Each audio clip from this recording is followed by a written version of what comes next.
Quand faut y aller, faut y aller.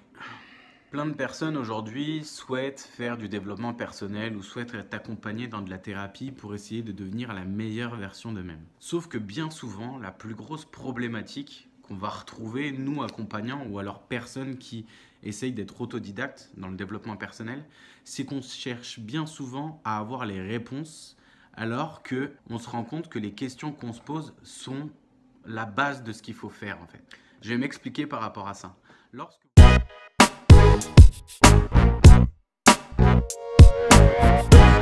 Lorsque vous allez commencer à chercher à faire du développement personnel ou alors à devenir la meilleure version de vous-même, vous allez forcément vous poser des questions. Vous allez vous poser des questions sur votre vie actuelle ou sur votre vie passée et vous demander pourquoi vous avez fait tel ou tel choix dans votre vie. Et aujourd'hui, vous vous retrouvez dans une position qui n'est plus confortable ou que vous n'avez plus envie de vivre. Et puis, vous allez forcément vous tourner vers de nouvelles manières de vivre, vers une nouvelle philosophie de vie, etc., etc.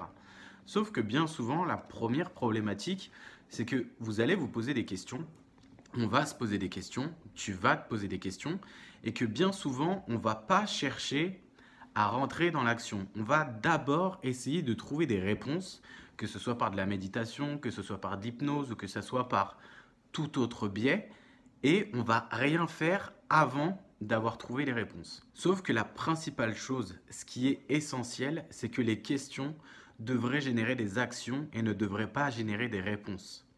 Parce que bien souvent, si on pose une question à une personne qui nous accompagne ou à un ami avec qui on va se confier et qu'on lui dit « Est-ce que tu penses que je devrais faire ça ?» et que notre ami ou la personne qui nous accompagne nous dit « Bah non, absolument pas, tu devrais pas faire ça, tu n'as jamais fait ça de ta vie, puis c'est dangereux, c'est risqué, etc. » On va se rendre compte que la question qu'on se pose, on donne la réponse à une personne qui est extérieure à nous, à une personne qui ne connaît pas notre vision du monde ou à une personne qui ne sait pas ce dont on a le plus besoin. Et donc on va se rendre compte que justement le fait d'avoir une réponse va bien souvent stopper l'action qu'on pourrait avoir pour essayer de trouver nous-mêmes la réponse que l'on a à l'intérieur de nous. Bien souvent, même dans les questions qu'on va se poser, on va se poser la question de savoir si ça sert à quelque chose de faire tel ou tel truc. Ben en fait, cette question, elle est complètement con.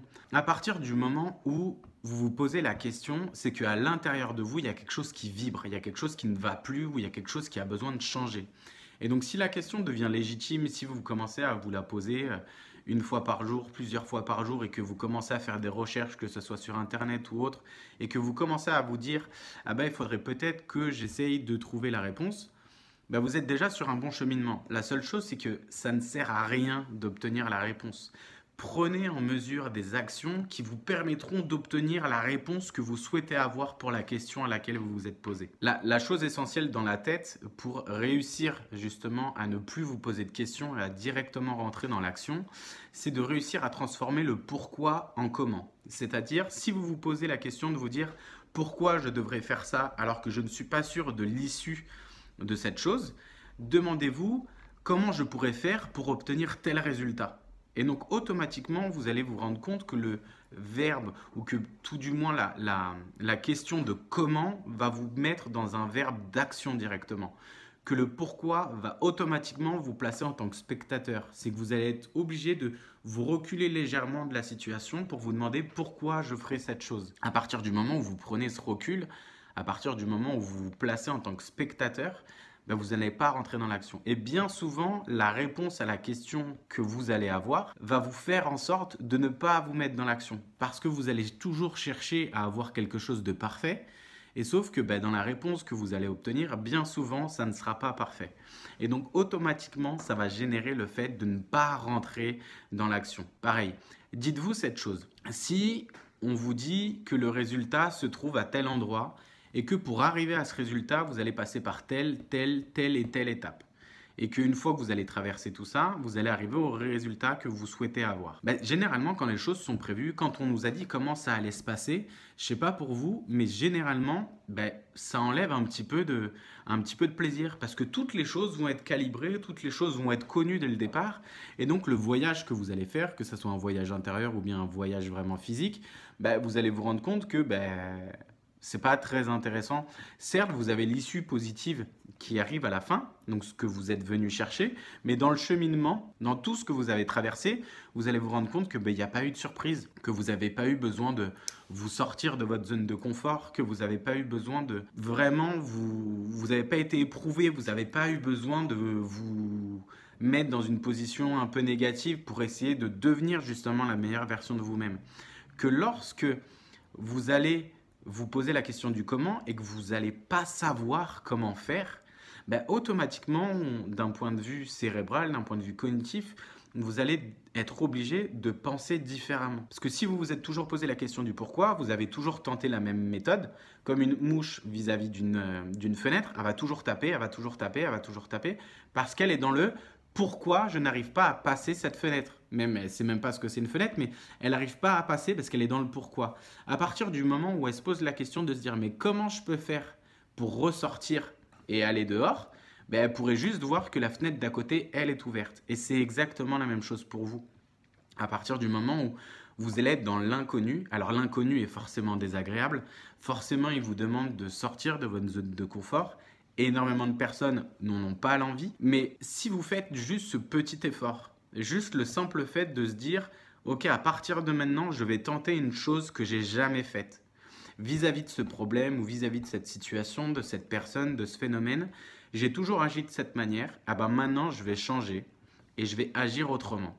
Certes, votre cerveau ne va pas vouloir, il va vous empêcher d'agir de cette manière, mais dès que vous allez commencer à le faire et que vous allez vous placer dans le comment je peux faire différemment, comment je peux faire simplement sans avoir la réponse, vous allez automatiquement vous retrouver dans un cercle vertueux qui va vous permettre à chaque fois de gravir un petit peu un escalier, de vous permettre de devenir vraiment, pas la meilleure version de vous-même, mais de réussir à chaque fois de passer une nouvelle étape. Et au fur et à mesure que vous allez faire ça, le cerveau lui va s'habituer et va prendre en zone de non-confort sa zone de confort. Donc plus vous allez vous sortir de vos habitudes et plus le cerveau va comprendre que le fait de se mettre en danger est préférable pour lui parce qu'il devient meilleur. La chose qui peut être aussi très intéressante, et je terminerai là-dessus avec le comment, c'est que lorsque vous allez vous poser cette question et que vous allez vous retrouver dans un schéma où vous n'allez pas savoir comment faire, automatiquement, ça va venir positiver quelque chose et cette chose que vous allez positiver, ça va être l'échec. Parce que vous allez être forcément dans des techniques ou dans des méthodes que vous n'avez jamais essayées, que même peut-être personne n'a jamais essayé avant vous, donc vous ne pouvez pas vous reposer sur eux.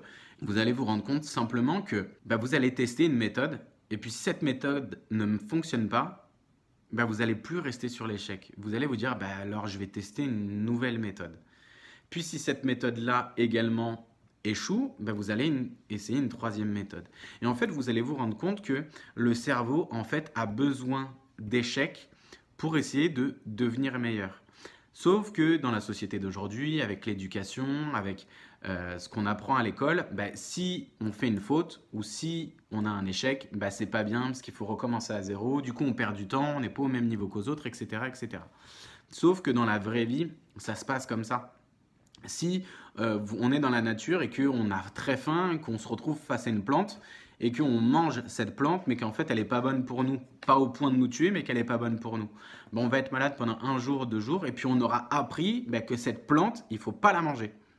Sauf que si tout de suite, quelqu'un vient nous dire « Écoute, cette plante, moi je serais toi, je ne la mangerai pas trop parce que ça se trouve que elle est nocive pour nous, etc. etc. » Vous allez toujours vivre dans l'inconnu de vous dire « Cette personne m'a dit que c'était préférable de ne pas trop la manger, mais elle n'en a jamais mangé non plus. » Donc on sait pas, on se retrouve dans un espèce de flou, dans un brouillard, et au final, ni la personne qui vous l'a dit, ni vous-même, être assez au fait de savoir si cette plante est comestible ou pas.